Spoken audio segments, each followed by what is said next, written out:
Hi, this is Joe Davis with GotBaseballCards.com. I'm a lifelong sports card collector and hobby veteran for over 30 years. We are very excited to offer you this channel to provide you the finest in sports card news and entertainment. Thanks for watching. Welcome back to Sports Cards with Joe and Doug. And Doug, today we are back in the studio, home of our infamous video from last week, which sadly we did learn something from that experience. I think we learned that a large majority of our viewers only watched for about 3.5 minutes. Three and a half. Because they pretty much had already decided I'd left the company and were either happy about it or upset about it. I don't know which more. We should have taken a poll.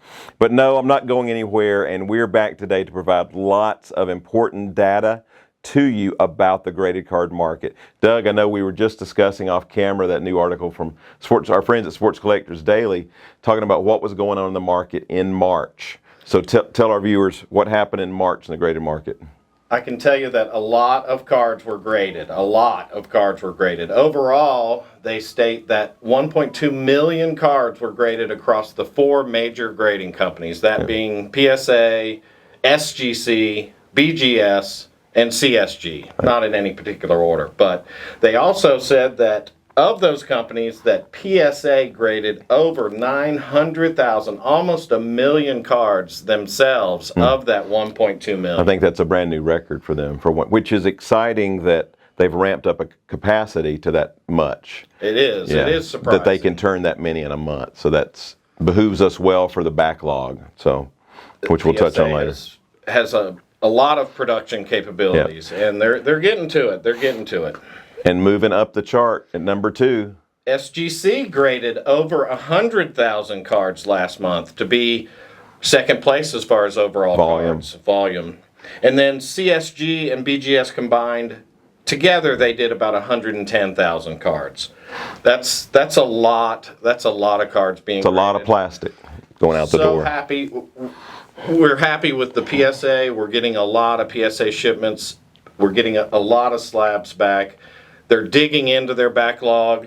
And SGC, they don't really have a backlog. No. They're so quick. It's amazing. So nice. It's 3 to 4 weeks, and we're getting.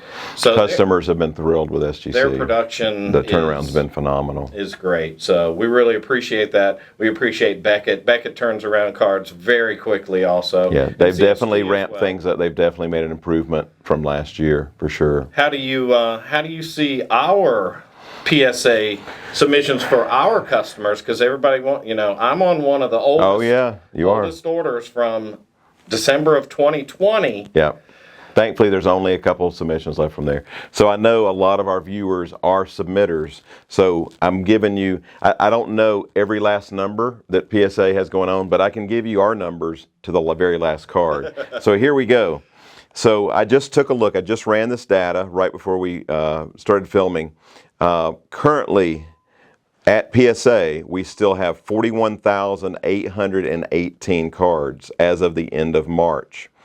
To break those down, 710 cards were submitted in 2020, including Doug's last invoice. Only 700 from 2020. Yep. All right. 38,115 were submitted between January and March of 2021. And that's the backlog. That's the backlog. April 1st was when they stopped taking the low-level submissions. Yep. And then 2,993 were submitted this calendar year. So that's what's still out there, 41,818. But I know what you're wanting to know. Yeah, but what kind of progress are they actually making? So cards received back to us between January and March of 2021, we've received back 17,918 cards, of which 16,192 are from that backlog from December 2020 to January, February, March 2021. Therefore, mathematically, we started the year with just over 54,000 in that backlog, or that 4-month period, of which we've received 16,000 back. So, they're making progress, still got over 38,000 to go. But that's significant progress for 3 months. Definitely. So I know I answered a bunch of emails this morning from customers like, hey, I sent cards last February, last March. Surely they're back, right? Sadly, they're not. The one thing I can say is since PSA opened up the new economy level, the turnaround on that has been great. because you're checking them, what are we seeing, 5-6 weeks? Within under 2 months. Under 2 months. Which is they were telling us that 3 months was Right. the rough turnaround. So they're definitely turning those around quickly. Yeah, so that's positive for those submitting new submissions. The only downside is that is cutting into some of the work on the backlog. However, as you can hear by these numbers, they are still making significant progress. I would hope that, in the next 3 months, that, let's say 3 to 4 months, that the backlog is done. No guarantees, haven't had any promises from PSA, but they have definitely made significant progress. Just our submissions alone, over 16,000 have been returned from the old backlog. So I'm excited that they're ramping up. That means that they hit a brand new record in terms of total cards graded. So that indicates they're not only working on the backlog, but they are being able to handle, the new submissions, of which we are processing a lot of them.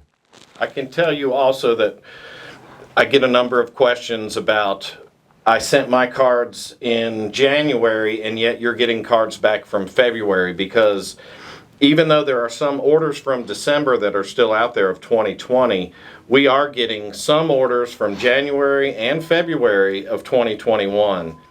Unfortunately, they're not handling them in the first come, first in, first out type basis. I can only imagine how crazy it was there keeping up with all that.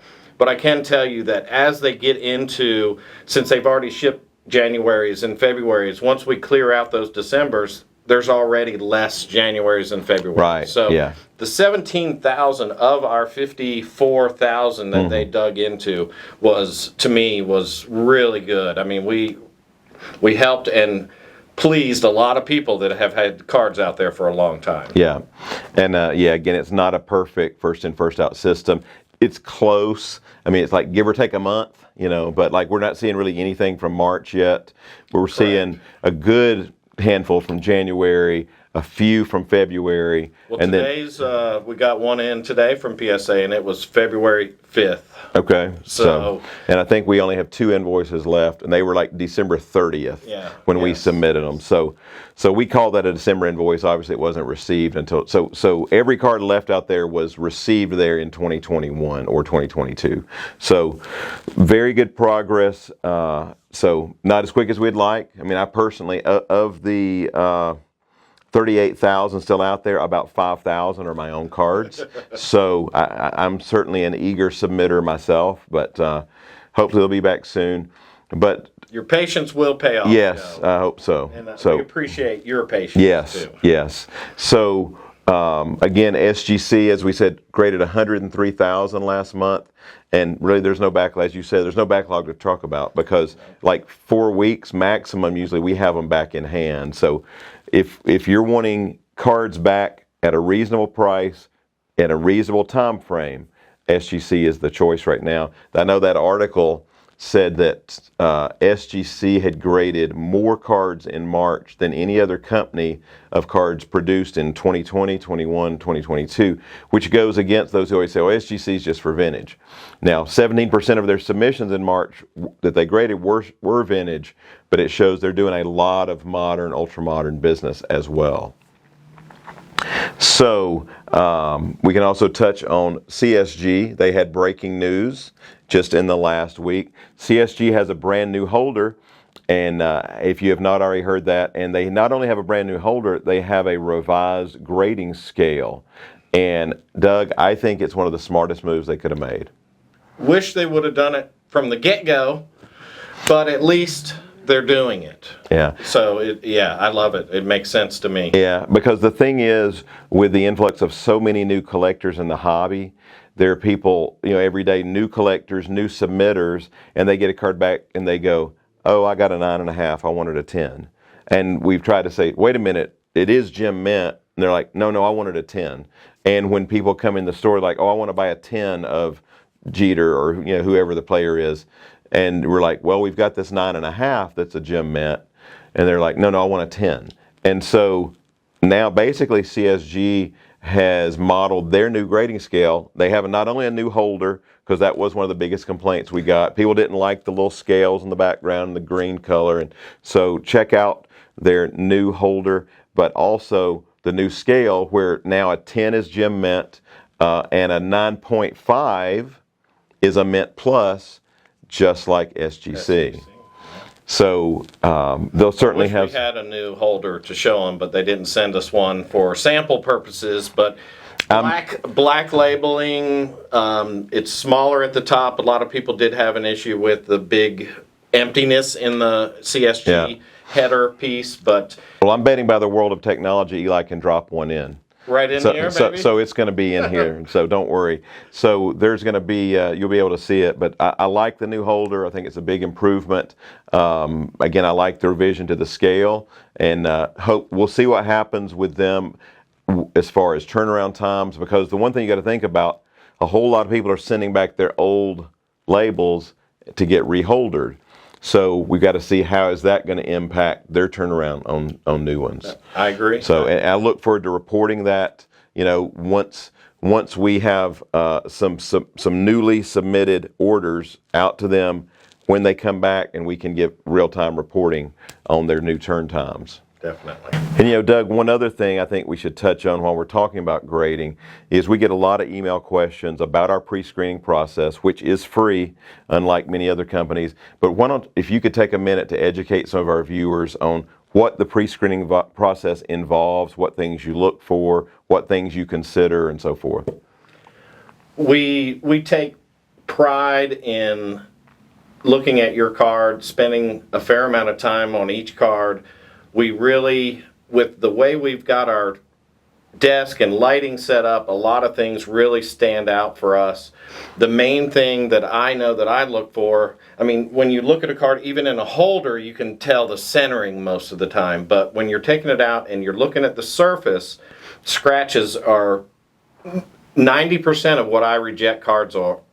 What I reject cards for are scratches. Yeah. And they're really not that easy to see, but when you turn the lights out or you have a bright light right on the card, they do stand out pretty well. So we look for those.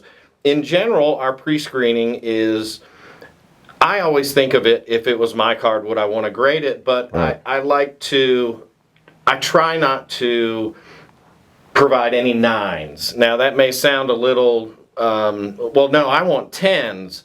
And it's just impossible to really screen off for that, because then we would be rejecting 90% of the cards that come in here. It's just, It's hard to tell it's exactly a 10. You can't see everything. Because it's subjective. The final grader has different opinions than we do, and even grader to grader at any company, it can vary. Absolutely. So we're shooting for no less than a 9 for 90% of the cards. But as Eli and I were talking the other day, it's almost like each card is its own pre-screen, because if we get a Joe Burrow Hollow Auto and it's got one scratch on it and we know it's probably going to be an 8, we're probably still going to submit that for grading. Yeah, exactly. The submitter would still want it in a holder. And of course, when you're saying 9, you're talking modern.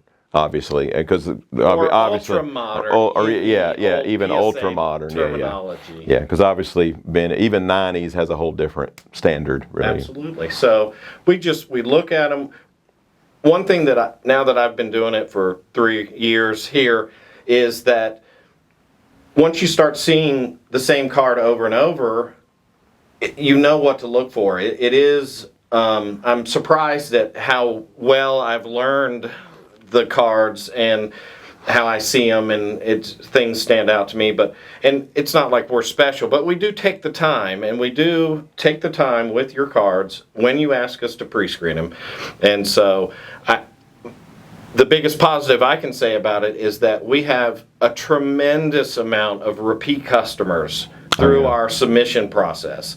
And we see some of the same names almost weekly. Mm-hmm. But I can tell you from my own experiences, you're not going to keep doing something if you're not happy with it. Exactly. Not everybody leaves a 5-star rubbieu. Right. But it's really in their actions. But we're happy with those of you who do. We're fine with it. But I can tell you that the repeat submitters, we love you, and we thank you. Anybody that puts a handwritten note on the submission form to give us a little direction, like I had one guy the other day say, look, I don't care how the Santonio Holmes looks, I want it graded anyway because it's for my personal collection, or my dad knew him, or something along those lines. So anything you can help us with, we'll try to accommodate. Yeah, we can't tell you how many times we've had customers say, no, grade it anyway, because we do have a lot of people submitting for their personal collections, and some are just like, I love the card, I want it in a holder, depending on whatever company that is. But yeah, like you said, Doug, seeing the same issues, because you and Eli pre-screen the same cards over and over. Like one of the examples is, a lot of people don't know, like 1920 Prism Zions and Morants that we used to see a plethora of. Those often have that little surface crease on the back of the card. Not just them, but that's the two we grade the most of. And I learned the hard way, because some of my own that I submitted from the first week of breaking, that I'm like, oh, these look gorgeous. I didn't check it. It was my own card. I was excited. And then they come back and I'm like, wait a minute, this thing's stunning. And so then I figured, I was like, oh, surface crease on the back. Yeah. And then we saw over and over and over those same issues on 1920 Prism. So many times on the top. I had a customer email me. He's like, hey, I bought this. I can't believe it got a 6. And I said, flip the card over, look at the back. And he was like, oh my goodness, there's a surface crease. And I was like, yeah. So that's and there's certain, that's just one example, but absolutely. I know there's certain cards sure. that are almost always a little off center, or there's always a print dot in a certain place, especially with you're talking vintage. There's certain cards that have print dots in the same areas over and over. Well, so I feel like, in another example, and as specific as the Topps Formula One Chrome from the first issue, every numbered card that has a gold number stenciled on it, there's a little bit of a imperfection on the back of the card through their processes, how they spun them through the machine. Where they were printed. A little bit of a blister, which caused a little bit, and they count off for that. Oh, yeah. So, and some of us found out the hard way that they count off for that. But, so from our desk, I think they're doing a great job. The cards that I see coming in here, I would love for them to be in my own collection, but it is nice to handle them with care, to get them out to PSA. Some at the new levels, they're coming back pretty quickly. Right. But when I opened up the PSA today, and I was seeing 10 after 10, I was very happy. Not all of the cards are pre-screened. We have many customers who that just want send it them sent. in and say, we want you to handle the submission. You don't have to pre-screen them. I've already done that. And we're fine with that too. Yeah. It saves us some time. But we encourage pre-screening. Yes. If you send me 10 cards and I can kick out one, I mean, that's $60. That may not be a lot for everybody, but still, it adds up. That'll get your shipping and your insurance back if you need it. It just helps out. Yeah. We've had customers submit hundreds. Eli just handled one. I know a customer submitted, I believe, about 160, and I think we submitted 113 to SGC. So, I mean, that a third of that customer's cards, and that's well over $1,000 that he didn't spend needlessly. And we're happy to provide that service and glad that we can continue to offer that for free. So take advantage of it. And we just don't operate. Joe doesn't come in and say, look, approve more cards because I want to make more money. No. It's literally, we don't think about that. No. We really do think about the card, because the last thing I want is somebody to get a 6 or a 7 back that I've pre-screened. Exactly. Because, and it happens, honestly, it's going to happen. Yeah, none of us are perfect. But we try. Yeah. I mean, our belief is that, for every card we've saved a customer that they shouldn't have submitted, that's another one they'll submit in the future. Absolutely. And so, we'd rather them ultimately end up with a whole lot of 9s and 10s than any lower grades. But like you said, we're going to miss some, but we do the best we can. And I do have decades and decades of experience in the hobby. Doug has decades and decades as a collector. Eli's been with us for many years. So phenomenal team looking at your cards. So we just wanted to give you this update, state of the hobby. Again, we are here for you, whether you want to submit PSA, BGS, SGC, CSG. We are here to take your submissions. We turn them quickly. We ship out multiple times per week to these companies, so they do not sit here, and they're turned very quickly. So if you have questions, comments, you can always message us here on Facebook. You can also message on YouTube. You can contact us through Gmail, however you want to reach out to us. We are here to assist you. So we appreciate everybody watching today. We'll be back with more updates You went soon. over 3.5 minutes. I so think I don't did. think anybody's Nobody's watching right still. now, If so. you're still watching, thank you for hanging on, and I'm still not going anywhere else. So but thank you for those who were concerned that I was leaving. So no acting today. So appreciate everybody tuning in, and we will see you next time. Hope you have a great week. Signing off for Joe And Doug.